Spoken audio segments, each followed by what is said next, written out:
Bismillahirrahmanirrahim. Assalamualaikum warahmatullahi wabarakatuh. Alhamdulillahirabbil alamin. Wassalatu wassalamu alal asrafil anbiya'i wal mursalin wa ala alihi washabihi rasulillahi ajmain. Baik, di sini kami dari kelompok 4 yang beranggotakan Anjas dengan NIM 1815040125. Yang kedua ada Indra Hardianto dengan NIM 1815040130. Yang ketiga ada Hikmah Maharani dengan NIM 1815040140 dan Ertia Reskinta dengan NIM 1815040148. Nah, di sini kami akan menjabarkan materi yang berkaitan dengan merumuskan masalah penelitian. Untuk materi pertama akan dijelaskan oleh Indra Hardianto. Setelah saya Indra Hardianto NIM 1815040130, kita membacakan poin pertama. Poin pertama yaitu struktur masalah. Struktur masalah digunakan untuk mengidentifikasi akar masalah maupun sebab akibat. Hal ini sangat dibutuhkan sebagai rangkaian menuju rumusan rekomendasi. Dari berbagai masalah yang ada, maka perlu dipilih mana yang menjadi masalah ikutan, masalah utama, dampak langsung dan dampak ikutan, dan lain-lain. Struktur masalah dibuat menggunakan teknik analisis masalah dengan pohon masalah. Analisis ini dapat mengidentifikasi akar-akar masalah atas sebab yang dapat diidentifikasi dan ditelusuri sehingga muncul beberapa akibat. Setelah semua akar masalah sudah dibahas secara mendalam, akan ditemukan masalah utama. Masalah-masalah yang muncul diprioritaskan agar yang paling penting dapat diatasi terlebih dahulu. Mengapa demikian seperti itu? Karena dalam penyelesaian masalah, kita harus tahu akar masalahnya di mana. Agar di kemudian hari tidak muncul masalah baru. Berikut ini merupakan tahap kegiatan struktur masalah. Yang pertama, identifikasi berbagai masalah yang ada. Yang kedua, petakan permasalahan yang ada berdasarkan prinsip sebab akibat. Yang ketiga, perhatikan lingkup wilayah, lingkup materi, konteks, dan fokus kajian. Yang keempat, tentukan permasalahan utama yang bersifat strategis. Yang kelima, rumuskan permasalahan sebagai akibat serta berbagai permasalahan sebagai penyebab atau akar permasalahan. Yang keenam, mengelompokkan sebab-sebab tersebut. Yang ketujuh, mengidentifikasikan tingkat penyebab. Yang kedelapan, menentukan tujuan dan harapan. Yang kesembilan, memprioritaskan penyebab yang paling mendesak.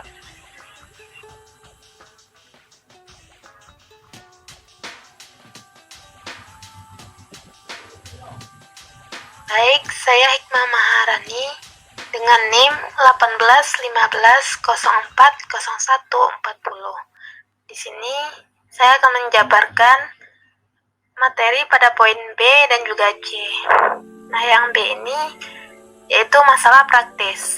Masalah praktis lebih cenderung atau lebih jelas diketahui pemecahannya, karena masalah praktis ini biasanya berupa riset terapan.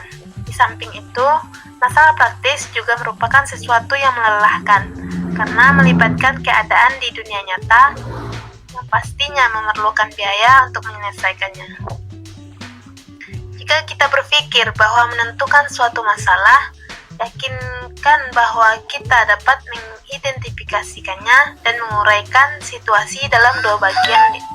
Di antaranya, yang pertama, suatu keadaan yang memerlukan penyelesaian. Yang kedua, biaya dari keadaan tersebut yang kita tidak ingin pikul. Nah, yang selanjutnya ada poin C, yaitu masalah teoritis. Masalah teoritis ini disebut juga dengan masalah riset, di mana yang berasal dari pikiran kita lalu keluar sebagai pengetahuan yang masih belum lengkap dan pemahaman yang cacat atau kurang. Kita memilih riset tersebut karena harus memecahkan masalah praktis. Nah, masalah riset cakupannya lebih sempit dibandingkan dengan masalah praktis, karena masalah riset mempunyai fokus yang lebih tajam dan sifatnya yang multidisiplin. Masalah segera yang menyergap masalah riset adalah ketidaktahuan dan ketidakpahaman.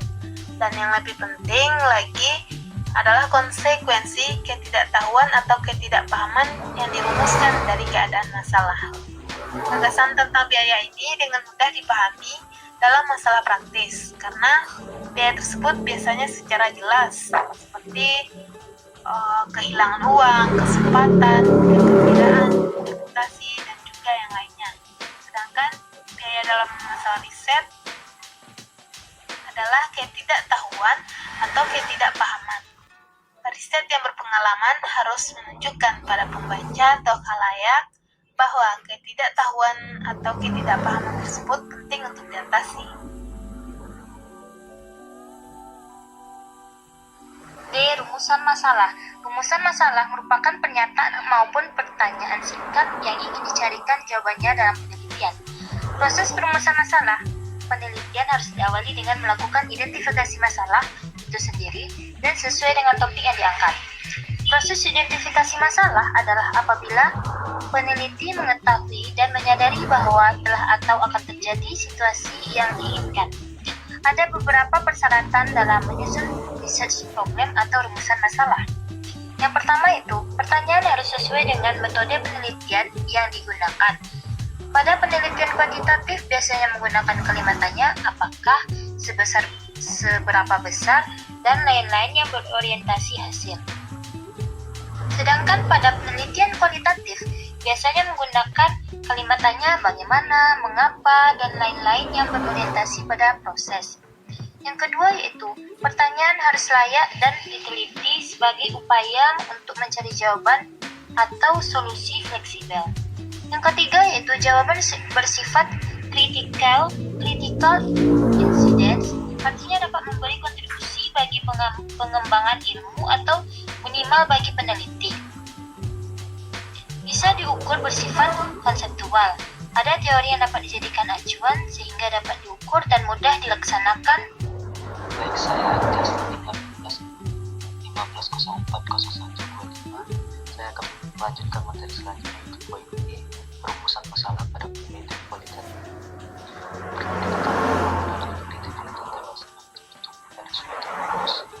Di sini dalam penelitian kualitatif fokus itu berarti pembatasan masalah itu sendiri, yaitu suatu usaha pembatasan dalam sebuah penelitian yang bertujuan agar mengetahui secara jelas tentang batasan mana saja untuk mengetahui ruang lingkup yang akan diteliti supaya sarana penelitian tidak terlalu luas.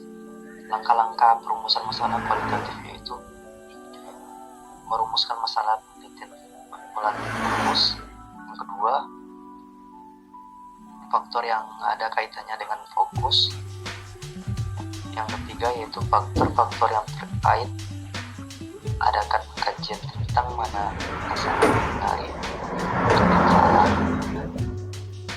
Yang keempat, kaitan secara logis faktor-faktor subfokus yang dipilih dengan fokus penelitian. Sekian dari saya, terima kasih.